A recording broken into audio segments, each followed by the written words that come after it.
আবারও আইপিএলের শিরোপার মুকুট পড়ল কলকাতা নাইট রাইডার্স। সানরাইজার্স হায়দরাবাদকে হারিয়ে তৃতীয়বারের মতো শিরোপা জিতে নিয়েছে তারা। আইপিএল শিরোপা জিতে প্রাইজ মানি হিসেবে 20 কোটি টাকা পেল ফ্র্যাঞ্চাইজিটি। ফাইনালে শুধু ট্রফি নয়, বিভিন্ন বিভাগে দেওয়া হয়েছে মোটা অঙ্কের আর্থিক পুরস্কারও, যা বিশ্বকাপ বা আইসিসি টুর্নামেন্টের সমতুল্য। শুধু চ্যাম্পিয়ন বা রানার্স আপ নয়, একই সঙ্গে ব্যক্তিগত একাধিক বিভাগেও দেওয়া হয়েছে মোটা অঙ্কের পুরস্কার। আইপিএলকে বলা হয় ভারতের কোটিপতি লিগ।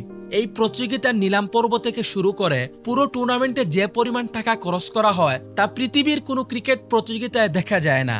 এবারের আইপিএলে মোট 46.5 কোটি টাকা পুরস্কার দেওয়া হয়েছে, যা ফাইনাল ম্যাচের পর বিজয়ীদের মধ্যে বিতরণ করা হয়।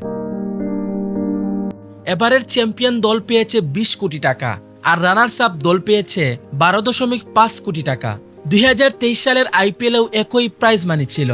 এছাড়াও তৃতীয় স্থান থেকে আইপিএল শেষ করা রাজস্থান রয়্যালস 7 কোটি টাকা এবং চতুর্থ স্থানে থাকা রয়্যাল চ্যালেঞ্জার্স বেঙ্গালুরু পেয়েছে 6.5 কোটি টাকা। এবারের আইপিএল সেরার পুরস্কার জিতেছেন সুনীল নারিন, তিনি পেয়েছেন 10 লক্ষ টাকা। পাশাপাশি অরেঞ্জ ক্যাপ জয়ী বিরাট কোহলি এবং পার্পল ক্যাপ জয়ী হার্ষাল প্যাটেলও 10 লক্ষ টাকা করে অর্থ পুরস্কার পেয়েছেন।